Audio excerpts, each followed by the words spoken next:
పూర్వం త్రేతాయుగంలో భూమిపై అధర్మం పెరిగిపోయింది. రావణాసురుడు తన బలంతో దేవతలు ఋషులను వేధించటం ప్రారంభించాడు.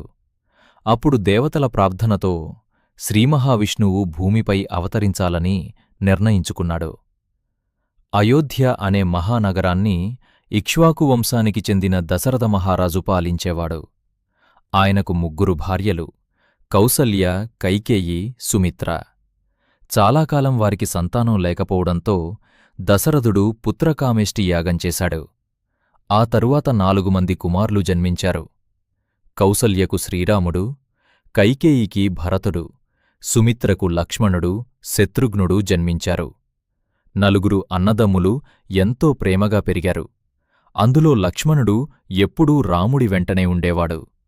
చిన్నప్పటినుంచే రాముడు ధర్మం, వినయం, కరుణతో అందరి హృదయాలను గెలుచుకున్నాడు.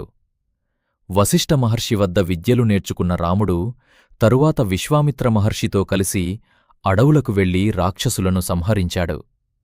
ఆ ప్రయాణంలోనే మిథిలారాజు జనకుడు ఏర్పాటు చేసిన సీతాస్వయంవరానికి చేరుకున్నాడు.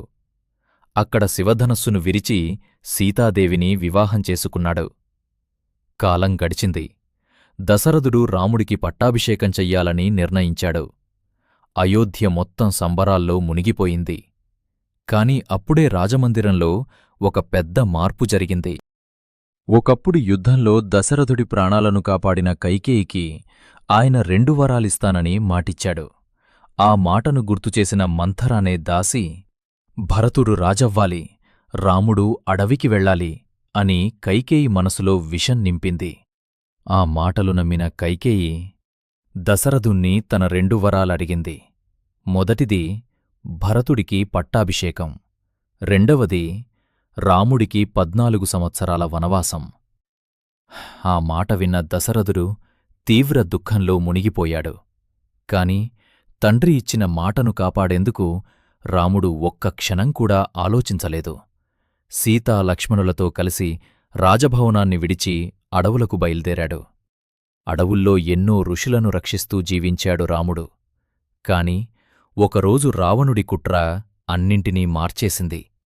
మారీచుడు బంగారు జింక రూపంలో వచ్చాడు. ఆ జింకను చూసిన సీత దానిని తీసుకురమ్మని రాముణ్ణి కోరింది. రాముడు దానిని వెంటాడగా రావణుడు సన్యాసివేషంలో వచ్చి సీతను అపహరించి లంకకు తీసుకెళ్లాడు. సీత కనిపించక రాముడు బాధతో అడవులన్నీ వెతికాడు. అప్పుడు హనుమంతుడు, సుగ్రీవుడు రాముడికి తోడయ్యారు. హనుమంతుడు సముద్రం దాటి లంకకు వెళ్లి సీతను కనుగొన్నాడు. ఆ వార్త విన్న రాముడు వానరసేనతో కలిసి సముద్రంపై రామసేతును నిర్మించి లంకపై యుద్ధానికి బయల్దేరాడు. భీకరమైన యుద్ధం జరిగింది. చివరికి రావణాసుడిని సంహరించి సీతాదేవిని రక్షించాడు. 14 సంవత్సరాల వనవాసం పూర్తయ్యాక రాముడు అయోధ్యకు తిరిగి వచ్చాడు. భరతుడు ఆనందంతో అన్నయ్యను రాజసింహాసనంపై కూర్చోబెట్టాడు. ఆ తరువాత ప్రారంభమైన పరిపాలననే ప్రజలు రామరాజ్యం అని గొప్పగా పిలిచారు. కొంతకాలానికి ప్రజల మాటల కారణంగా సీతాదేవి అడవులకు వెళ్లాల్సి వచ్చింది. వాల్మీకి మహర్షి ఆశ్రమంలో ఆమె లవుడు, కుసుడు అనే 2 కుమారులకు జన్మనిచ్చింది. వారు పెరిగి రామాయణాన్ని గానం చేసి ప్రపంచానికి శ్రీరాముని గాథను వినిపించారు. తరువాత తన పవిత్రతను మరోసారి నిరూపించిన సీతాదేవి భూమాతను ప్రార్థించింది. వెంటనే భూమి చీలి సీతమ్మను తనలో కలుపుకుంది. సీతను కోల్పోయిన తరువాత రాముడు తన అవతారకార్యం పూర్తయిందని భావించాడు. చివరికి సరయూనది తీరానికి చేరుకుని తన మానవ అవతారాన్ని ముగించి తిరిగి మహావిష్ణువులో లీనమయ్యాడు. ఇలా తండ్రి మాట కోసం రాజ్యాన్ని వదిలిన కుమారుడిగా, భార్య కోసం సముద్రం దాటిన భర్తగా, ధర్మం కోసం యుద్ధం చేసిన రాజుగా శ్రీరాముడు యుగయుగాలకు మర్యాద పురుషోత్తముడుగా భక్తుల హృదయాల్లో చిరస్థాయిగా నిలిచిపోయాడు. రామ అనే 2 అక్షరాల నామం మనసుకు ఎంతో ధైర్యాన్ని, ప్రశాంతతను ఇస్తుంది. రామరాజ్యం ఎప్పటికీ ఆదర్శనీయం. శ్రీరామజయం. జై శ్రీరామ్.